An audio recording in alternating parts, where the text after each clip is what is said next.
diferencias en los años de hablar de este tema, de debatirlo, de reflexionarlo, de repensarlo. Creo que hay dos diferencias más allá de los campos de intervención. O sea, porque podríamos meternos, me parece que hay dos patas distintas. Una es la de campos de intervención, que es qué campos de intervención tiene el coaching como disciplina, qué campos de intervención tiene la psicología como disciplina, en términos de la salud mental, en términos de estructura psíquica, en términos de temas a coachar, qué temas son coachables o no coachables. ¿Sí? Entonces, ahí podríamos tener un camino que es justamente lo que yo me dedicaba a dar clases en la formación de coaching, ¿no? Campos de intervención. Pero después hay otra rama que siento que tiene que ver con dos cosas y las tiro cortitas para que las debatamos, ¿eh? Una tiene que ver con lo voluntario, lo involuntario. ¿A qué me refiero con esto? Con lo consciente o lo inconsciente. No suelo utilizar tanto esta palabra porque viene muy de un marco específico que es el psicoanálisis, pero lo podríamos decir de muchas maneras. El amigo Freud. Claro, desde la neurociencia sería el sistema nervioso autónomo, ¿no? O el sistema nervioso aquel que nos hace actuar de manera voluntaria. Entonces, creo que ahí hay una diferencia, ¿no? Porque nosotros trabajamos como coaches en resultados específicos, medibles, en generar posibilidades y todo lo que tiene que ver con cambiar nuestro observador para ello, desde lo voluntario de la persona. Desde un compromiso, la declaración del compromiso en el espacio de una sesión de coaching. Lo que la persona dice que quiere. Claro. Todo lo consciente es darme cuenta que la persona en una sesión de coaching se vaya dando cuenta de distintas cosas, es otro tema. Ahora, nosotros trabajamos como coaches con... pero el objeto no es el inconsciente, no es lo que no con es lo eso involuntario. Que aparece desde no es lo darme transparente. Cuenta y que conscientemente declaro y me comprometo que quiero. A diferencia del terreno de la psicología, que trabaja mucho con elementos que no son conscientes, o que son inconscientes, o que son autónomos, ¿sí? Que tiene que ver con, por eso trabajamos mucho con los fallidos, por eso trabajamos mucho con patrones de la repetición, que tiene que ver más con creencias, pero maestras. El coaching también trabaja con creencias, ¿no? Pero quizás hay creencias maestras que se repiten de manera inconsciente porque está hablando de otra cosa. Por ejemplo, de una herida que yo estoy haciendo presente hoy, pero que tiene que ver más con el pasado. O, por ejemplo, algo que afecta a mi calidad de vida, ¿sí? Entonces, yo no sé si coinciden. Yo creo que una primera diferencia en el marco de lo que miramos tiene que ver con lo consciente, lo inconsciente, lo voluntario, lo involuntario. ¿Cómo lo ven ustedes? No, y ahí te agrego algo. Y ahí te agrego algo que me parece súper importante, porque si coincidimos en esto que estás diciendo, entonces también aparece algo que es fundamental. ¿Cuál es mi herramienta de intervención? Porque si yo voy a estar trabajando sobre lo que no se ve, sobre lo inconsciente, entonces parte de mi herramienta va a ser interpretar. Desde el lugar de las distinciones que tengo, voy a interpretar qué implica el fallido, voy a interpretar, bueno, quizás no lo estoy diciendo exacto, vos me corregirás, pero voy a... Me voy a meter ahí. Depende de la línea psicológica, quizás es desde preguntas o quizás, pero me voy a querer meter más ahí que en lo que está declarando la persona, quizás. Claro, sí, pero al estar trabajando sobre lo que no es voluntario y lo que no se ve, en algún momento yo tengo que ejercer la interpretación. Por supuesto. Como psicoterapeuta, ¿sí? Sí. Como coach, al estar trabajando con lo voluntario, yo no parto de la interpretación, parto de lo que la persona trae. Ahora, no quiere decir que un coach no interprete y no quiere decir que un psicólogo no pregunte. Totalmente. ¿Se entiende? Estoy hablando de dónde está el centro. Y me parece que cuando nos ponemos dogmáticos es donde empiezan los problemas.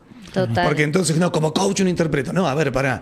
O sea, como ser humano estoy interpretando todo el tiempo. Y ahí yo creo que ahí nos metemos en una ceguera nosotros como coaches, porque creemos que no interpretamos cuando en realidad estamos interpretando. La diferencia es que mi técnica tiene que ver con la pregunta y con el abrir para que la persona se dé cuenta y traiga que la interpretación. Después cada uno tiene como su propio estilo, ¿no? ¿Cómo lo hace? Tal cual, y la interpretación es mi herramienta. Total. Es parte de mi herramienta. Ahora, como coach, soy una persona, un ser humano, que en el solo hecho de sentarme y empezar a conversar con vos, voy a estar interpretando. Total. Y que probablemente haya momentos donde regale la interpretación. Antes hablábamos del cuerpo. ¿Cuántas veces en un coaching de repente te está pasando algo corporal y vos se lo regalás al cliente como para mostrar que te está pasando y traes una interpretación de esa cuestión.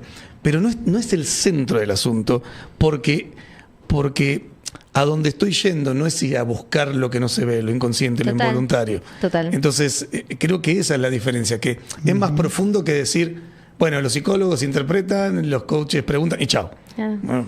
No, todos hacemos todo, la diferencia es el foco, ¿no? Exacto, lo que está en el centro. Sí, ¿para qué lo hacemos? El foco, sí, y desde dónde lo mostramos, por esto que vos decís, por ejemplo. Yo a veces me toca dar un feedback, ¿no? Una devolución a un alumno que está probando algo, ¿no? Y a mí, como vos decís, a mí me pasa algo. Yo tengo 25 años de coaching, 50 años de humano y otros más de vayas a saber qué vive. Claro. Sí, una energía que vuela por el mundo. Entonces, lo veo que está haciendo algo, dando un taller al cual le tengo que dar un feedback, o haciendo coaching, uno a uno, y me toca dar feedback. Y claro, me pasa algo, siento algo. Dijo, ¡ay! Sentí una incomodidad, una cosa, y mi mente dice, está nervioso. Claro. Hago la interpretación, está nervioso. Pero cuando yo le voy a dar el feedback, no le digo por qué estuviste nervioso. No, le preguntamos. Yo no le digo eso. ¿Cómo te sentís? Sí, cuando hablaste de tal tema, ¿qué te pasó? ¿Qué te pasó? ¿O en qué estabas? ¿O cómo te viste? Me decís, que no sabía qué estaba diciendo, estaba buscando por todos lados. No sé. Yo estaba incómodo en ese momento.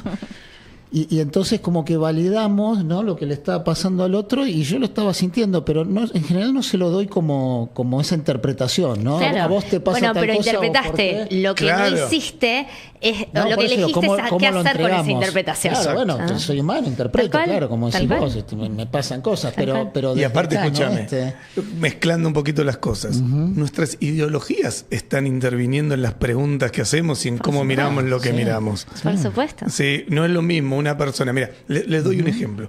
Si yo estoy absolutamente comprometido con el feminismo, pero absolutamente comprometido, y vengo desde un lugar en donde la perspectiva de género para mí es una manera absolutamente válida de ver el mundo, y vos me estás hablando, o vos, una mujer, me estás hablando y me hablas de la culpa que sentís por dejar a tu hijo cuando vas a trabajar.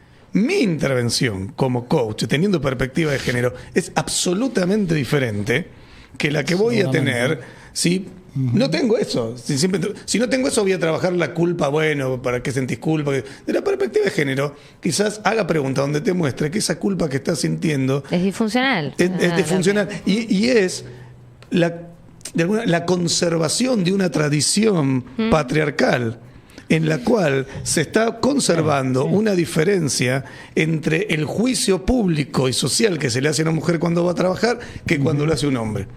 Y es completamente diferente la pregunta que te voy a hacer y lo que voy a estar mirando. Tal cual. Si yo creo en la monogamia y alguien me está planteando un tema de pareja, mis preguntas van a ser unas. Si yo creo en el poliamor, mis preguntas van a ser otras, indefectiblemente. Otra vez estás trayendo esa palabra. ¿Cuál? El poliamor. Pero también dije monogamia, che. Pero queríamos resaltar el poliamor, dice. Mira, yo quiero escribir. ¿Cuál escuchaste? Claro, muy bien. Dijimos varias y ella cuál escucha siempre. Estuvo agudo. Yo tengo que escribir algo. ¿Querés compartir cómo está tu estado civil? Mi estado civil, monogámico, por supuesto. Mostrá la Ania ahí que se puso un poquito roja. No, igual quería leerles algo que está en el chat. No, estábamos hablando de esto, ¿qué pasó? Cambió de tema mal. Bueno, iba a decir algo, pero me parece interesante que comparte el chat. ¿Algo de ahora? No, de esto que trae de la conversación de recién sobre psicología y coaching. Y Diego Di Candia, que de paso le mandamos un beso, quiere aportar como una gran diferencia la capacidad que tiene la psicología para poder hacer un diagnóstico diferencial y poder distinguir trastornos mentales y patologías para poder abordarlos asertiva y adecuadamente. Bien, perfecto. Los psicólogos trabajan con salud mental, con diagnósticos, porque trabajan dentro del terreno de lo sintomatológico. Y síntoma tiene que ver no solamente con lo que llamamos los trastornos mentales, con un diagnóstico concreto de personalidad, sino también tiene que ver con aquello que aparece, que se repite en el tiempo, que tiene una determinada frecuencia y que sobre todo deteriora mi calidad de vida. Bueno, ahí sí, los psicólogos tienen, por eso somos profesionales de la salud mental. Ahora, si yo les cuento, bueno, muchos de ustedes lo saben, yo coordino un equipo que se llama Plenamente, en donde somos un equipo interdisciplinario de servicios terapéuticos. Pueden seguirme en @plenamente.espacio. Y nosotros derivamos mucho, trabajamos muy interdisciplinariamente con coaches. Bueno, nada, no cae muy lejos el fruto del árbol. Digo, yo, psicóloga y coach, para mí mi sueño era ese. Yo quiero ver a psicólogos trabajando interdisciplinariamente con coaches. No quiero ver espacios de coaches donde los coaches nos retroalimentamos en sí mismos, y de psicólogos donde los psicólogos nos retroalimentamos en mí mismos. Pues no nos desafiamos, o nos desafiamos, pero hasta ahí. Digo, hay un límite del desafío en la unidisciplina y de los campos de intervención. Entonces, por ejemplo, el otro día, el año pasado, no el otro día, un paciente me hacía un chiste, y digo paciente para diferenciar en palabra al coach y demás, le decimos consultante en general. Me decía, yo no sé si mi terapeuta de Plenamente se cansó de mí o no, pero quiere que haga coaching. ¿Vos decís que se cansó de mí o no tengo cura? Me hacía ese chiste, ¿no? Entonces le digo, no es que ni que se cansó de vos ni que no tenés cura, es que lo que te recomendamos en este momento es que tomes tantas sesiones de coaching para trabajar esto que salió en terapia y volvé, o tener alguna sesión en el medio.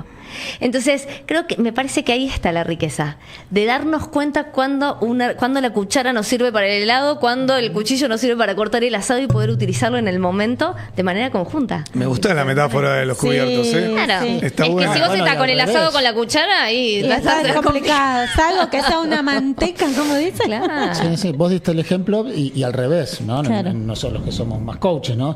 Yo creo que ahí a veces preguntan, ¿no? Bueno, el límite, ¿no? El límite, yo digo, el límite lo pone la persona, qué sé yo, porque nosotros tuvimos un evento, no sé si te acordás, en Leaderside. Sí. No sé si te acordás. Sí, me acuerdo. Estábamos, en ese momento justo estábamos los dos, pero yo estaba liderando un espacio ahí, un chico de 20 años, no sé si te acordás, empezó a temblar. No sé si me acuerdo. Y nuestro staff, que eran coaches de la escuela donde nos formamos, el SP, y algunos de GL de la escuela, nos miraron como diciendo, ¿dónde guardamos el coaching, no? De tantos años, o sea, ¿qué hacemos con este muchacho? Y vos te quedaste con el público, no sé si te acordás, yo me fui con este muchacho, y yo lo miro, y yo le digo, cualquier cosa que le diga no me escucha. O sea, yo no puedo hablar con esta persona, ¿no? Estaba temblando. Y a mí, naturalmente, porque no me preparé para eso, la verdad, yo digo, ¿qué hago? Y me puse al lado de la persona, alejado de todo el público, no afuera, me puse al lado, le puse mi mano en el pecho, le pongo a él mi mano en el pecho y le dije, respira conmigo. Y yo empiezo a respirar alterado, muy alterado, como estaba él, entonces ahí, y de repente yo empecé a respirar más despacio, y él empezó a respirar más despacio, bueno, nos tocábamos, y cuando ya bajó, lo invito a hacer un trabajo de energía que yo no aprendí en coaching, que yo aprendí con chamanes mexicanos, de un trabajo de descarga, de contacto con la tierra, de armonización y demás cosas. Y después de hacer eso un rato, donde estaba más tranquilo, como más centrado, más, tuvimos una conversación de coaching. Después, ¿no? Estaba tu mamá, Fer, ahí, que miraba la situación y me dijo, ¿por qué te le pusiste al lado? Y yo le dije, se me ocurrió, no sé, me salió. Y ella había hecho una formación de post-trauma o algo así, ¿no? No sé, salen de Cromañón, ¿no? Y la gente está como alterada, o un terremoto. Y me dice, lo primero que aprendemos en esa formación es a ponernos a la altura de la persona y nunca enfrente. Me había contado tu mamá. Y yo dije, bueno, pues me salió, ¿no? Pero esto de se nos iba del coaching, ¿no? Esa situación. Había que intervenir de otra manera para después volver al coaching. Y esto que vos decís, bueno, derivamos, ¿no? Estamos entre psicólogos, andá a hacer un ratito coaching y después. Cuando yo estoy coachando semanalmente con alguien y la persona vuelve a reincidir, ¿no? A volver a pisar el mismo palito y se compromete semana tras semana y no lo hace, a la tercera, cuarta vez me suena una alarma, ¿no? Digo, por otro lado, ¿no? Y quizás es una sesión, no sé, de biodecodificación o de constelaciones familiares. Otra cosa, que salga la información por otro lado y después continuar con el coaching, lo que surja, ¿no? Y llevarlo a la acción. Pero bueno, sí, esa mirada más integral. Y creo que ahí está bueno lo que traes, Guido, porque todos somos seres humanos. y tenemos herramientas para ayudar a un otro en una situación como puede ser la que les tocó y esta conversación y demás. Ahora, después está en qué herramientas vemos posible para esa persona dado lo que está necesitando. Y no es lo mismo el momento. Por ejemplo, si una persona está con un momento agudo en donde nosotros vemos un riesgo de vida, nosotros necesitamos mandar a esa persona al hospital. Claro. Al hospital, a un servicio médico. No importa si es hospital público, privado, lo que tenga. Pero esa persona está en una situación aguda y necesita, lo primero es, si está en riesgo de vida, salvar su vida, punto, porque sin vida no hay otra cosa. y después, y desde ahí, ¿no? Entonces, el poder darnos cuenta de la herramienta que nosotros tenemos como coaches, como psicólogos, en la profesión en la que estemos, nos da la posibilidad de intervenir en la manera y en el momento en el que la persona necesita esa herramienta. Y no al revés. Y de poder también llamar, yo soy una profesional que recomiendo mucho otras disciplinas, porque yo no compito con nada, qué sé yo lo que hace las constelaciones, sí lo sé y por eso lo recomiendo, pero ¿por qué me voy a meter yo a competir? Digo, a veces hay mucho miedo del espacio propio y por eso no recomendamos otros espacios de crecimiento personal, porque el título es el mismo, crecimiento, si lo vemos en muy general. Quizás va a ser eso y ahora, no sigue con vos. Viene, la otra vez estaba hablando con un coach amigo que estamos en un proyecto en común y me decía, viene tal coach y me dijo que estaba en terapia y yo ya, ¿qué habrá hablado? ¿Y cómo me posiciono yo? Y te digo, pero ¿cuál es tu miedo? Si vos vas a hacer coaching, lo sabes hacer muy bien. Y esa persona te pidió coaching. Y la terapeuta fue la que te derivó. Era dentro del equipo de Plenamente, ¿no? Entonces, trabajamos eso, ¿no? ¿Qué significa una amenaza? ¿Qué queremos proteger cuando no queremos trabajar interdisciplinariamente? Me parece que hay más para desafiarnos de nosotros en lo que creemos que tenemos para dar, ¿no? Sí, a mí me parece que hay como algo muy interesante en esto de integrar. ¿Sí? Lo primero es que para poder integrar tengo que conocer qué es lo que voy a integrar. Total. Porque también, si no, entramos en la cosa, integrar, y es como una especie en realidad de mix de cosas en donde, digo, son elecciones. Yo prefiero el 100% de una cosa que el 10% de 10 cosas. ¿Sí? Es decir, eso es, pero como profesional. Ahora, voy con otro que es el 100% de lo que sea que hace y el otro que sea el 100% de lo que sea. Y ahí armamos algo que está buenísimo. El tema es cuando yo quiero ser el objeto integrador de todo. Total. Ahora, por otro lado, sí es importante poder tener conocimientos, ¿no? Y saber de qué estamos hablando cuando hablamos de cada cosa. Pues si uno puede integrar. Totalmente. Y no integrar todo. Y no integrar todo. No tenemos por qué integrar todo el tiempo. Y una persona quizás con un solo... Digo, eso no quiere decir que todos los coaches necesiten otros complementos o que todos los consultantes o los pacientes necesiten proceso de coaching. Digo, cada uno irá creando las posibilidades de su vida en relación a lo que quiere y a lo que le esté llamando como desafío. Sí me parece que está verlo como posibilidad. Algo, yo me tengo que ir, pero diría 1000 cosas para cerrar este tema. Y la dejo picando, lo podemos retomar en la columna del miércoles que viene, ¿no? Totalmente. Vale. Algo que me parece súper fundamental es la flexibilidad y la rigidez. Digo, es esto que vos decías, Fer, yo coincido totalmente. No necesitamos integrar todo el tiempo, a veces necesitamos cavar un solo pozo y que ese sea profundo. ¿Qué me lo va a decir? O integrar con otras personas que caben. Totalmente. De hecho, nosotros los dos lo hacemos. Total. Nosotros lo hacemos. Ahora, o sea, yo le derivo gente a Sol porque me parece... Hay alguien que entiendo que tiene que ir por ahí, va por ese lado. Dentro de un programa que tenemos nosotros y el Club Platino, Sol hace toda la parte de los assessments, nos permite entender esa mirada de la psicología que nosotros nos tenemos, nos permite a la hora de poder trabajar después y ir por los resultados, saber qué camino está bueno, qué camino no está tan bueno. Es decir, hay una integración que ahí se da y yo sé que ella en lo suyo es 100% y yo en lo mío soy 100%. Claro, ella tiene dos cosas, ¿no? Pero bueno. Pero no es más por eso. A ver, es esto, ¿no? Cuando sabemos después lo ponemos a prueba porque no sabemos si sabemos, pero cuando podemos intuir que esa persona puede necesitar otro tipo de ayuda y demás, en conexión con esa persona, en un compromiso profundo de qué necesita esa persona, dado lo que estoy observando, viendo y chequeándolo con ella, mucho más que mi compromiso de las expectativas de lo que yo tengo para darle a esa persona. Que ahí es cuando el ego, ¿viste? Como hasta desde la culpa, ¿no? Porque el ego también te hace sentirte culpable. ¿Cómo yo no voy a poder ayudar a esa persona? No, sí la puedes ayudar, pero desde este ángulo. Quizás necesites armar equipo en otro. Entonces creo que la flexibilidad y la rigidez habla de la confianza o del miedo, de acuerdo a cómo nos posicionemos. Y le dejo una frase que siempre cuando hablo de campos de intervención me parece que está bueno como reflexión, como coaches, como psicólogos, si nos está escuchando algún psicólogo también, que es una frase que me encanta de Alain Chardon, que dice: todo lo que asciende converge. Es un poco lo que yo te decía con mis palabras cuando charlábamos después del programa de la semana pasada. ¿Qué quiere decir que todo lo que asciende converge? Que cuando nos superamos y evolucionamos, eso que parecía distinto se une como una montaña. Entonces muchas veces psicólogos y coaches sentimos que miramos distinto y lo que necesitamos es ascender la mirada para converger, para unirnos.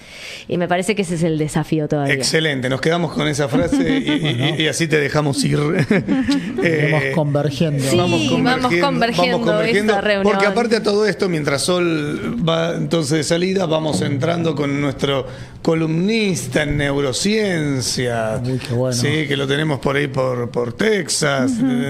Tenemos ahí a nuestro amigo querido Luis Gavidia. ¿Cómo estás, Luis?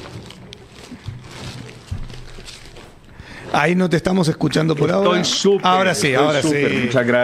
Muchas gracias y feliz de escucharte, Fer, a Sol, a Guido, como en italiano, Guido.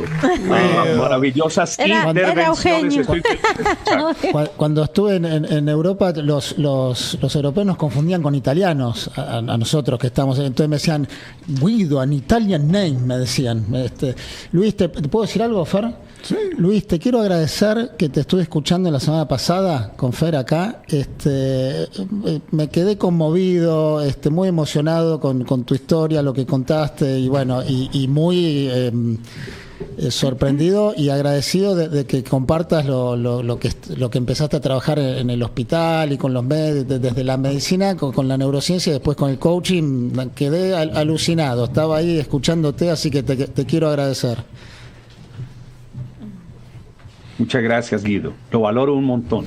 Hola, Luis. Ahora te voy a saludar. Hola, Luis. No me puedo quedar, pero ya te veré otra vez en otro programa. Una alegría tenerte siempre. Por favor. Y lo que dijiste ahora me encanta porque en mi profesión me toca eso. Estoy en terapia y estoy en ocasiones haciendo coaching. Y a veces estoy en coaching y me toca mover y esos campos de intervención confluyen. Así que hay que ser muy, muy flexibles. Gracias, Luis. Abrazo. Chao, Fer. Un abrazo. Ahora sí. Ahora sí. Bueno, Luis, querido, sí, la verdad que la columna de la semana pasada tuvo muy buenas repercusiones, un montón de gente nos comentó un poquito, ¿no? Lo que creo que Guido está reflejando. Me encantó. Lo que le pasó a mucha gente. Sí. Lo cual deja la vara alta. No, es que yo además de coach hice neurociencias también, lo estudié, lo doy en la formación también, pero he escuchado por un médico que trabaja desde ese lugar integrado y aparte con la experiencia que lo contó, no sé, como que me encantó. Me encantó. Puso la piel de gallina. Sí, me encantó escucharlo. La piel de pollo, y bueno, con mucha profundidad y bueno, nada, gracias. Me encantó. Luis, ¿y hoy qué vamos a hacer? Bueno, lo primero hay que hacer una aclaración importante. En mi formación yo tengo estudios de pregrado, tuve el privilegio de hacer un magíster o un master's degree en Estados Unidos y estudios de doctorado. Pero yo no soy médico, yo debí cambiarme en el camino de la medicina por un momento muy amargo en mi vida, me iba a retirar de la universidad y un profesor vino y me dijo, pero Luis, ¿cómo vas a perder? Mira que ya vas a empezar cirugía, mira que le dije, mira, yo estoy, que te digo, no puedo con la vida en este momento, sin meternos en detalles, era un momento tan álgido en mi vida que todo se me estaba derrumbando. Entonces me dijo, al menos, ¿por qué no te pones a estudiar, qué sé yo, los caminos neurobiológicos de la conducta? Métete por ese lado y terminé recibiéndome como psicofisiólogo clínico. O sea que yo iba a hacer investigador y profesor en medicina, pero terminé siendo asistencial. ¿Qué significa esto? Y con esto redondeo. Que a mí me toca hacer trabajo biológico. ¿Qué tipo de trabajo biológico? Me toca tomar el paciente y ponerle unas agujitas en el arco superciliar, en el orbicularis oris, en los hombros, en todo, para medir cosas durante la cirugía, pero además me toca hacer una intervención psicoterapéutica y con unas baterías para reducir el riesgo. O sea, yo no soy el que escarbo ahí en el cerebro, porque eso lo hace mi compañero el doctor Carlos Jaime Yepes y otro grupo muy lindo con el cual trabajamos. Pero yo no sé cómo definir lo mío, porque francamente no soy psicólogo y no soy médico, pero ahí estoy metido trabajando con los pacientes lo biológico y la salud mental. Ok. Más distinciones. Convergiendo, integrando. A mí me avergüenza hablar de todo esto porque... ¿Qué me avergüenza? Porque cuando uno está como en el plan de edificarse a toda hora, habla primero de una debilidad interior muy grande y segundo se está manifestando el ego. Lo que quiero hacer es realmente como aclarar, porque algunas personas creen que yo soy médico. Y sí, yo sé suturar y hago una cantidad de cosas cuando me toca y trabajé en unidades de cuidados intensivos, pero no soy médico, sino psicofisiólogo clínico. Gracias por permitirme hacer la distinción, la claridad. Ok, entonces tenemos con nosotros a Luis Gaviria, psicofisiólogo clínico. Eso. Coach. Amigo, experto en columnista neurociencia. corresponsal. Ana Paula, un abrazote, querida. Hola Luis, buen día. Bueno, y entonces, ¿por dónde vamos hoy? Bueno, tú me dijiste la semana pasada, qué bueno que hablemos de mitos. De hecho, arrancamos por allá. Totalmente, es verdad. Cierto. Es verdad. Habíamos quedado Mitos. los mitos de la Totalmente. Sí, de hemisferio derecho, izquierdo. Exacto, habíamos empezado con el hemisferio derecho y izquierdo, que es la base de muchas cosas que se dicen, ¿no? Porque el hemisferio derecho y izquierdo, pues resulta ser que cuando entras a mirar neurociencia, No era tan parece así. que eso no es tan así. Entonces, bueno, por ahí fue que entramos en la conversa. Me gusta entonces. Vamos con eso. Sí. Mil gracias. Fíjate que hay una serie de neuromitos, así se definen en la ciencia. Okay.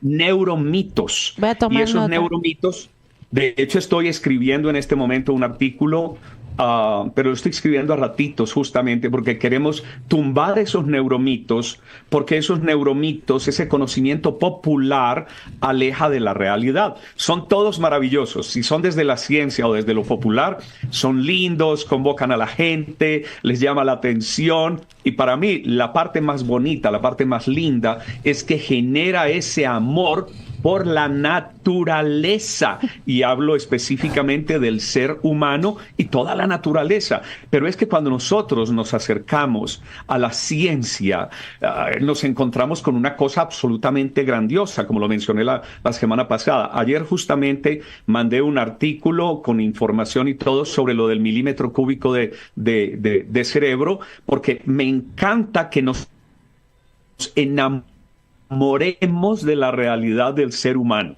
¿ok? Y su trascendencia como cada cual la pueda percibir. Entonces, cuando nosotros generamos esos mitos, en realidad lo que estamos haciendo es disminuyendo la grandeza de ese regalo de la vida. Por ejemplo, el 10%, solo usamos el 10% de nuestro cerebro. Yo había escuchado el 8, usamos el 8%. ¿Lo has escuchado? Decían, sí. Eso nada, a ver cómo es ese mito. A ver, contanos. Bueno, con todo el amor. Fíjate que los estudios de neuroimagen nos muestran que prácticamente todas las partes del cerebro tienen alguna función activa en todo momento. O sea, no es como que en este momento estoy hablando, entonces solo está activa el área de Broca, lo demás se quedó dormido. Y entonces cuando me quedo escuchando, el área de Wernicke se activó para comprenderlas. No. Esto está así como un árbol de Navidad. Tú sabes, con las luces brillan para un lado, para el otro, cambian de colores. Es alucinante. Okay. Entonces, fíjate. Pero entonces, ¿usamos todo? ¿Cómo lo entiendo, Luis? Entonces, ¿cómo se diría? ¿Usamos el 100%, pero de diferentes maneras? ¿Cómo se diría? Como en ritmos. A ver, por ejemplo, ¿qué tanto, Guido, de tus piernas y tus músculos de extremidades inferiores estás usando en este momento? En este momento estoy en puntita los talones porque estoy haciendo este movimiento. Para moverme un poquito estoy haciendo este movimiento con los talones abajo. Ahora que lo decís, justo lo estoy haciendo, entonces te lo puedo contestar, sí. Ahora, y si te pones de pie y caminas... siento un poquito, cuando hago este movimiento, con el pie, siento un poquito el cuádriceps. Mira, lo estoy ejercitando un poquito, sí. Pero no tienes, digamos, enrolado toda la musculatura de tus pies porque en este momento estás sentado. Estoy sentado, claro, sí. Entonces, es lo mismo que sucede en el cerebro. Claro. Es dependiendo de las funciones que estés activando en un momento dado, se activan diferentes áreas, pero nunca se apaga de un lado para el otro. Entonces, en algún momento, en esta red altamente interconectada, casi todas las regiones tienen una actividad durante el día y en cada minuto, tan fuerte que hasta durante el sueño. Eso te iba a decir, cuando dormimos también, claro, sí. Es muy potente. Yo con todo el amor lo que voy a hacer es que tan pronto termine el artículo se los mando, porque además me gusta que tenga sustentación científica. Estos artículos tienen que tener una referencia de ciencia para uno ver qué fue lo que vieron, qué fue lo que descubrieron y ayudarnos a entender. Y algo muy importante. Entonces uno pensará, entonces un bebé, si yo uso el 10, el bebé estará usando el 1. Claro. No. Un nene está usando casi que el 100 en todo momento porque está en una desesperada y animada exploración de lo que está sintiendo, diferente a cuando estaba en el vientre materno. Fíjate qué cosa tan bonita y tan especial. Entonces, en todo momento está. Y esta parte es esencial entenderla para no creer que es que somos menos que Einstein. Hay gente que dice Einstein estaba por ahí el 40. Son especulaciones. Esto se mueve según la necesidad. Si yo estoy aquí de manos cruzadas, probablemente estoy teniendo algún pequeño tic o algo así, pero es que mis manos en ese momento no las necesito. Claro. Pero si yo necesito abrazar a mi mujer, yo no solo la abrazo con el brazo derecho, la abrazo con ambos brazos y le brego a romper una costilla.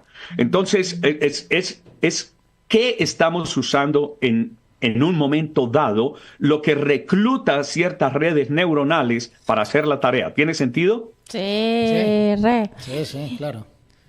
Tengo preguntas. Buenísimo. ¿Y ¿Les parece que tenemos claro esa parte del 10%? Sí, quedó re claro. Clarísimo. ¿Y entre mujeres y hombres hay diferencia en nuestros cerebros? Sí, eso sí. Ay, claro que las hay. Porque también es un mito, ¿no? Luis, yo quiero saber. Ay, querida, claro que las hay. Si no las hubiera, los hombres estaríamos perdidos. Literal. Fer, yo soy totalmente feminista. Vamos. Me gustan tanto las mujeres que yo podría ser una. Lo que pasa es que terminé con un género masculino y me encanta pues ser masculino no tóxico, pero igual que esta es una herramienta, y permítanme para que abramos discusión. Esto de la diferencia entre hombres y mujeres ha sido una herramienta que algunas personas y culturas la han usado de manera perversa para aplastar a la mujer, y eso me irrita el alma. ¿Tiene sentido? Sí. Mucho. Sí. Entonces, ¿cuál es la realidad? Por ejemplo, se observó que algunos países donde hay un dominio, una subyugación de la mujer por parte del varón, de la figura del macho, en esos países, conductualmente y neuroanatómicamente, se ven diferencias más marcadas. ¿Y qué tendrá que ver eso con la funcionalidad? Bueno, hagamos una pequeña aclaración.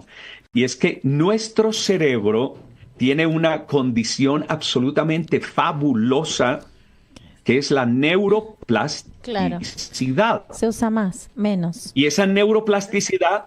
Dale, sigue, corazón. No, eso, ¿no? Que la neuroplasticidad te permite ejercitar cada vez que lo usas o... Cuando estás reprimida es como que o no estás en alguna actividad, entonces ahí es donde entiendo que las mujeres en esas sociedades no pueden utilizarlo de la misma manera que en otros lados. Bravo, bravo. De eso justo se trata, Ana Paula y compañeros y a quienes nos están viendo y escuchando. Aquí hay cosas que suceden que son muy, muy fuertes. Por ejemplo, si nosotros hiciéramos las mismas observaciones en ciertos países con un ancestro, por ejemplo, Finlandia, Noruega, Suecia, que tienen un ancestro vikingo, ¿ok? Donde las mujeres salían de guerra y tenían a los hijos, se organizaban y salían algunas de ellas con los maridos a pelear y a todo lo que tú quieras, espada en mano. Por Dios, cuando tú miras el proceso adaptativo o evolutivo de esa raza, nos damos cuenta que hay un poco menos de diferencia entre ellos porque hay hay algo más equitativo en género. Claro. Entonces, es como decimos, hombre, si los taxistas en Londres, que es un hecho real, tienen áreas más desarrolladas de su cerebro porque se aprendieron a navegar en esa red completamente loca que es Londres, que no es lo mismo que tú conduzcas en New York o en Dallas, Texas, donde tú caminas casi que por entre un tablero de ajedrez. Hay norte, hay sur, oriente y occidente. Tú no te pierdes. Si te pierdes es porque te distrajiste. Pero en Londres es casi imposible navegar 3 o 4 millas. Entonces, ¿qué pasa? Esas personas desarrollan más como si fuera un músculo. Perdón, cerebro, te estoy comparando con una estructura muy importante, pero no tan especial como tú.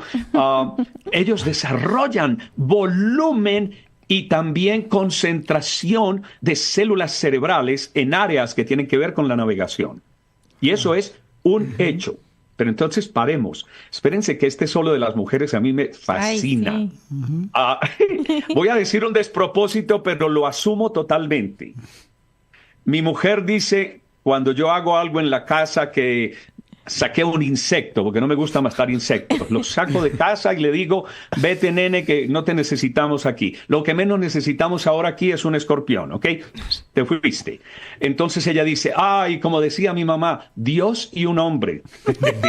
Yo decía, bueno, gracias por el cumplido, pero si yo te dijera algo y le decía yo esta mañana, amor, yo diría que si Dios volviese a tomar forma humana, entendiendo que estuvo Jesús, yo creo que vendría en cuerpo de mujer, porque la mujer es lo más parecido a lo mejor que Dios pudo hacer.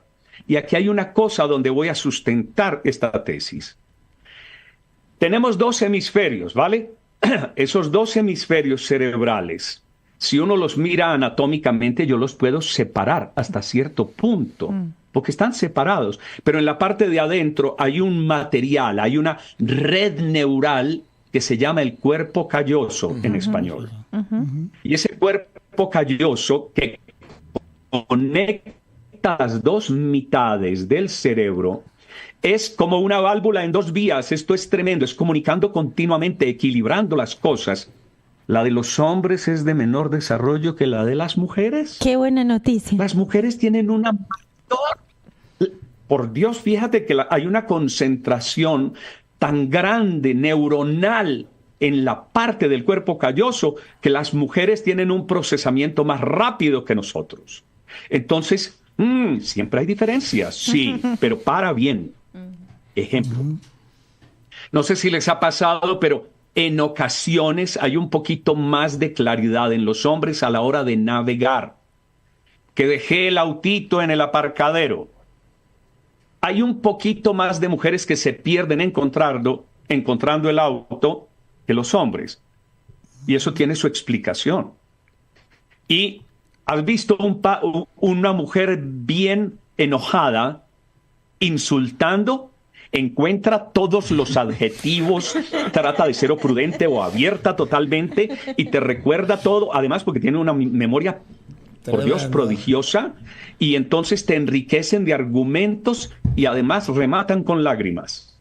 El macho humano, cuando se enoja, recuerda por ahí 18 palabras cuando está muy rico. ¿Por qué? Porque entra en déficit. Se enoja y no le salen sino los peores insultos y lo que tú quieras, y se le pierden los argumentos. Porque la mujer durante milenios estuvo a cargo de la comunicación y la comunidad y el cuidado de la familia, la protección de la familia. Mientras los varones, vamos a imaginar que fuéramos todos nosotros, ellas se encargan de lo más importante. Nosotros de ir a conseguir, qué sé yo, un jabalí, vamos a ver que logramos cazar por allá un venado, un ciervo, para poder traer a la tribu la comida. Y entonces las mujeres pueden estar, ay, qué lindo está tu nene, hola nene, ¿cómo estás? ¿Cómo te ha ido? Oye, ¿cómo te ha ido? ¿Cómo te está acomodando esa piel de oso? ¡Ay, qué lindo pelaje! Y están conversando. Los hombres estamos en silencio, agachados en la espesura, claro, y los máximos sonidos que salen son... No podemos hablar. Tú no puedes salir conversando por la espesura diciendo, óyeme, allá hay un jabalí precioso, mira, acerquémonos por ahí. ¡Hola, jabalí! No, tiene que ser en silencio. Nosotros llevamos milenios volviendo a aprender a hablar. Y si tú me oyes hablando aquí como hablo, con alegría y con todo esto, es que tengo 4 hermanas. Claro. Y obviamente me entrenaron. Claro. Así que fíjate que eso hace que las mujeres tengan más desarrollado. Obviamente esto es circunstancial y hay cambios. No es que diga que 100 mujeres son iguales, no. Pero hay un porcentaje muy importante de mujeres que tienen el área del habla más desarrolladas. Y los hombres, el área de la construcción y de la percepción espacial más desarrollada. Para poder salir adelante. Es parte del diseño. Es una cosa maravillosa. Abro para que hagamos comentarios y avances sobre esto si les viene. Sí, una pregunta que te quería hacer en relación a esto que estás diciendo es, entonces, desde la explicación que nos estás trayendo, si el cerebro es, ¿cómo es que dijiste? Neuroplástico. ¿No? Esa fue neuroplasticidad. Neuroplasticidad. Ok, por eso es neuroplástico. Si el cerebro es neuroplástico, tiene neuroplasticidad. Y podemos observar esta diferencia entre los varones y las mujeres, ¿no?, que nos acabas de mencionar. Esto tiene que ver entonces, porque dado nuestras conductas, se fue generando de esta manera y por lo tanto también puede ser modificado en el futuro si las conductas cambian. ¿O primero fue el cerebro y después las conductas? Qué buena pregunta. ¿Primero el huevo o la gallina? ¡Wow! Claro, pero depende la respuesta, me voy a ir con algo que estábamos hablando antes, nacen 2 ideologías diferentes. Depende la respuesta. ¿Sí? Si yo digo que el cerebro ya es así, ya venía así, entonces hay una definición biológica de lo que es varón y lo que es mujer. Claro. Si yo digo que se fue construyendo a partir de las prácticas sociales, entonces varón-mujer es una definición social, acompañada por la biología. ¿Me seguís? Claro. Absolutamente. Esa es una de mis peleas con muchas personas. Es una de mis peleas, porque, a ver, desde el punto de vista de enseñanza y de todo, decimos que el cerebro es el cerebro y la mente es la mente. Yo te hago una pregunta.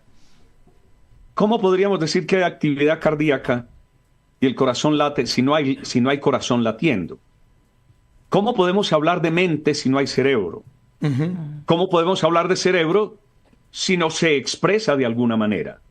Entonces, en el sentido práctico hay una tendencia muy fuerte a juntar cerebro y mente como una unidad.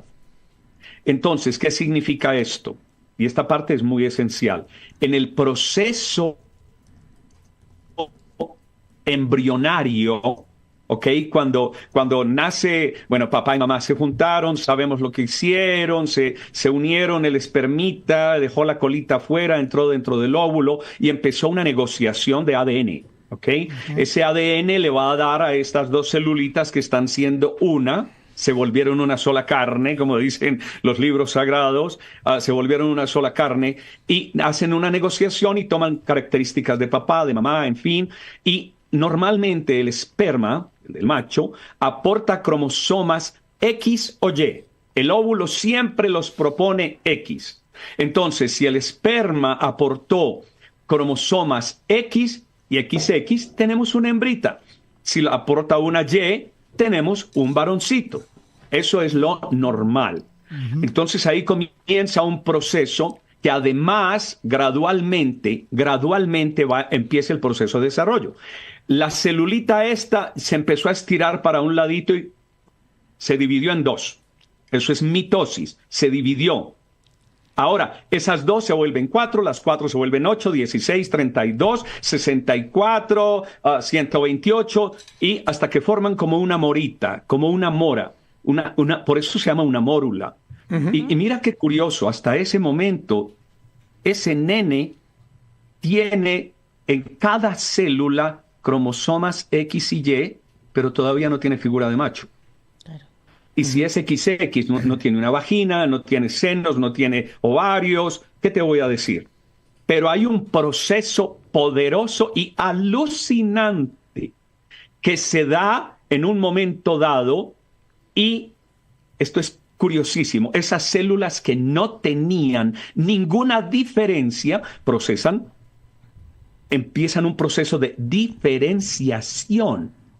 Y nadie les dijo a ella, mira, ustedes grupito de células se van a volver piel, ustedes se van a volver huesos, ustedes van a ser sistema nervioso, digestivo, y ustedes se van a hacer el hígado. No, es algo que no lo da ni siquiera el ADN. Por eso hay en este momento una gran discusión alrededor de un trabajo que recién hizo un científico español, con el cual concurro totalmente, que todo lo define el ADN. No, eso es injusto con el cuerpo humano. El ADN es simplemente un paquetito de instrucciones. Pero la célula tiene inteligencia propia, además de tener el ADN. Y ese proceso de diferenciación va creciendo, nos vamos volviendo como un camaroncito, ¿ves? Luego pasas y empiezan a salirte manitos porque te convertiste como en una especie de renacuajito y ya se ve el ojito y todo eso es hermoso. Y de repente nacen manitos y esto se va volviendo una maravilla, ¿viste? Esto es hermoso, pero todavía no hay hombre o mujer. Entonces, óyeme bien, esta parte es importante. Hay procesos hormonales que modifican claramente lo que es esa diferenciación y empiezan a haber cambios, procesos hormonales. Si esos procesos hormonales son alterados, tenemos alteraciones reales a nivel de género y todo. No quiero entrar solo en ese tema, porque es un tema de un gran respeto que me merece todo el respeto. Y entonces viene la otra parte que es también muy importante de entender. Y es que la biología trae una información y unas tendencias, pero el entorno en el cual tú y yo nos movemos nos moldea claramente. Puedo hacer, no sé si me estoy extendiendo, Fer. No, dale. Mira. Cuando se hicieron estudios sobre un gen que aparentemente predisponía a la violencia, el gen MAOA, hicieron estudios psicosociales muy importantes. Por ejemplo, de una parejita de bebés gemelos, no mellizos, gemelos, que habían nacido con el gen MAOA, los dos. Y fueron por razones del destino, qué sé yo, el uno termina en el sistema de orfanatos y casas de crianza de los Estados Unidos, y el otro alcanzó a ser adoptado por una familia tremendamente amorosa. Entonces, ¿qué es lo usual que se espera con una persona que tenga gen MAOA? Que cuando se expresa el gen, la persona es violenta, la persona habla fuerte, la persona puede pasar no solamente a la violencia verbal, sino física. Hay una tendencia biológica a ello. No es capaz de contenerse. Hay una respuesta de la amígdala cerebral que es sobrecogedora. Pues este chico que terminó en el sistema de orfanatos, terminó en la cárcel, como era de esperar. Él no podía contener sus reacciones. Sin embargo, el chico que creció en una familia amorosa se convirtió en un ser hermoso, cálido, con un gran liderazgo y su tendencia a la violencia la convirtió en ser un líder de justicia, en corregir lo que hay malo en el mundo. Entonces, biológico, crianza, eso es una cupla poderosa que hace que nosotros crezcamos de un lado o del otro. A mí me gusta pensar el ejemplo del carro, del auto, que vos podés tener dos carros iguales con el mismo motor, ¿sí? Con las mismas características, pero depende del camino va a ser el andar, ¿no? Entonces, de alguna manera, el andar de las personas es una relación entre el camino, el entorno y esa disposición que ya tenemos de nuestra propia estructura. Con la diferencia que en el caso de los autos el motor sí se rompe y no puede transformarse, y en el caso de en realidad no de los seres humanos, sino de lo vivo, ese motor se va transformando incluso con el ir andando, ¿no? Entonces es una transformación constante. Pero me parece súper interesante esta pregunta de ¿dónde está el andar del auto? No está ni en el camino ni está en el motor, está en la interrelación. Y obviamente va a haber andares y andares, depende del camino y depende del motor. Pero se necesitan de ambas cosas, es sistémico. Es sistémico. La mejor palabra es sistémico. Y si tú miras el desgaste en la parte de goma de las ruedas, el autito que estuvo caminando por carretera que no está pavimentada ni nada, lo vas a ver en 50,000 kilómetros y lo vas a comparar con el que camina por Buenos Aires en una serenidad, perfecto, lo vas a mirar. Hay un desgaste y hay unas adaptaciones que él ha ido teniendo, o unos posibles desajustes, solo que en la parte humana los desajustes se autorresuelven en un altísimo porcentaje. Claro. Ok. Bueno, qué temita, ¿eh? Qué bueno. Temita. Y ahí podríamos... Tiene que volver. Ahora, Luis, quiero hacerte una pregunta que abre también, ¿no? Digo, si por un lado está la cuestión de ya biológica de lo que es hembra, macho, sí, desde esta composición que vos nos estás comentando, ¿no? Del X y Y, todo esto. Y por otro lado está lo que vos definiste como, bueno, el condicionamiento del entorno. En relación al ejemplo que nos diste, ¿no? De dos hermanos que eran gemelos. ¿Dónde radica nuestra libertad?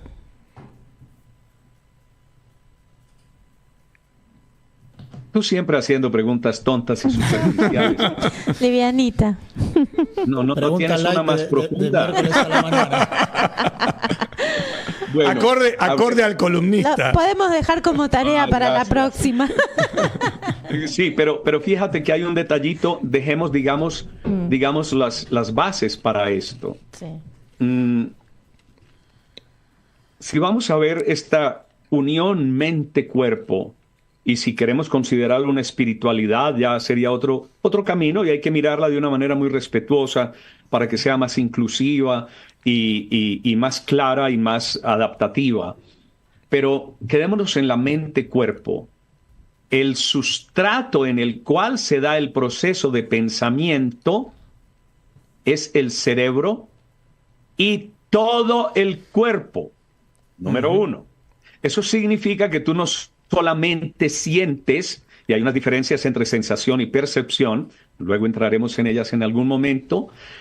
Tú sientes y piensas acompañado de tus manos, de olores, de lo que ves, de lo que escuchas, de tu proceso interior, desde tu observador, que es tan único y biológico, como decía el maestro Maturana. Así que tenemos que tener una claridad ahí fundamental. Y es que nosotros tenemos un sustrato biológico y dentro de nuestro cerebro hay una parte que se llama la ínsula, a la cual últimamente, en los últimos 10, 15 años, los neurocientíficos están apuntando a que ahí está el asiento de la conciencia. ¡Wow! Y para que haya libertad debe haber conciencia.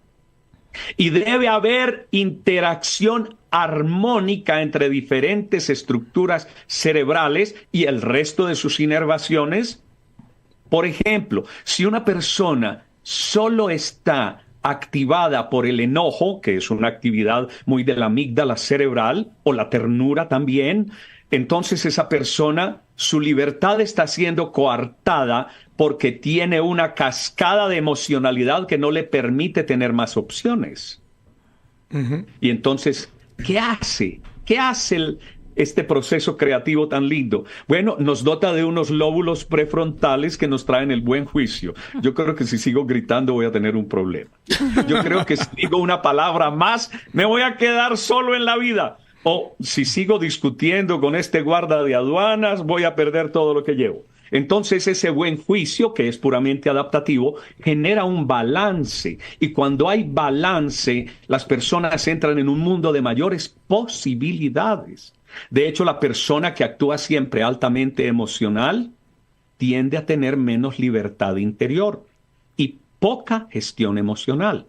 Pero una persona que sea muy racional, muy lóbulos prefrontales, muy, como dirían algunos, cerebro izquierdo, muy cerebral, muy racional, tampoco tiene libertad interior.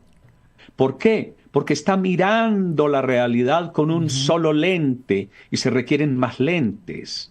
Está mirando la racionalidad desde la lógica solamente. Y sucede que la realidad objetiva no solo es objetiva, sino que involucra procesos de percepción y algo más tuyo. No es objetivo, es subjetivo. Y esa mezcla es la que hace tu realidad. Y ese regalo grande que recibimos los seres humanos del libre albedrío, lo podemos ejercer en la medida que tengamos más balance en el manejo de esa conciencia. No sé si fui claro en esto que acabo de compartir. Clarísimo. Sí, clarísimo. ¿Lo podrías volver a explicar, por favor? No, muy claro, muy claro. Sí. Y nada, me van saliendo 1000 reflexiones porque esto da para una súper conversación, ¿no? Y de repente me sale esto de decir que la libertad, más que un concepto, es una intención viva. Es una intención viva. Es una experiencia. Es una experiencia y es una experiencia, claro. Y hay una intención en tanto soy consciente de hacerme algunas preguntas, ¿no? Por ejemplo, la pregunta por si lo que digo que quiero es lo que quiero. Eso nos preguntaba Maturana. Siempre nos hacía una pregunta de más. Así, claro, porque él decía que la responsabilidad, la pregunta por la responsabilidad es qué quiero. Claro. Pero la pregunta por la libertad es si lo que digo que quiero es lo que quiero. ¿No? Ya, íbamos 45 minutos, ¿no?, a reflexión profunda, desafiándonos, eligiendo, tratando de ser responsables, protagonistas. Y cuando decíamos, bueno, elijo esto, después de todo eso, venía Maturana ahí tranquilo y decía, ¿y vos elegís lo que elegís? Nos decía, ¿no? Te decía, pero Maturana otra vez. Por eso digo que es una vuelta, comparto que es una experiencia, sí. y al mismo tiempo comparto que hay una intención, ¿no? Y eso, por eso me parece súper interesante todo lo que define la neurociencia y entender cómo la libertad, que parece un valor muy importante, por lo menos para los seres humanos de este siglo, ¿sí? Y de otros también, porque hemos dado la vida por eso. Sí. Entonces, cómo encaja, ¿no? Ahí aclaran Humberto Maturana y Jimena Dávila, por supuesto, Jimena Dávila también. Bueno, dejamos temas abiertos para seguir conversando, Luis querido. Quiero más mitos. En próximas entradas, los mitos, las cosas que podemos charlar son como clases magistrales dentro de Big Change que nos dan luz para poder reflexionar, para poder hacernos preguntas, ¿no? Para poder mirar desde el lugar al cual nos estás invitando, así que bueno. Nos invitó a practicar la neuroplasticidad, ¿o no, Luis? Totalmente, Ana Paula. Chicos, un solo detalle para cerrar esto, que para hacer eco a lo que tú dijiste, que no necesita eco, pero aquí en mi interior, desde mi observador, encuentro un par de cosas para decir, y son que esa conciencia es modificada por varios factores. La conciencia es modificada en un momento dado por nuestra emocionalidad, por las variaciones hormonales del momento, por nuestra crianza, por nuestro entorno.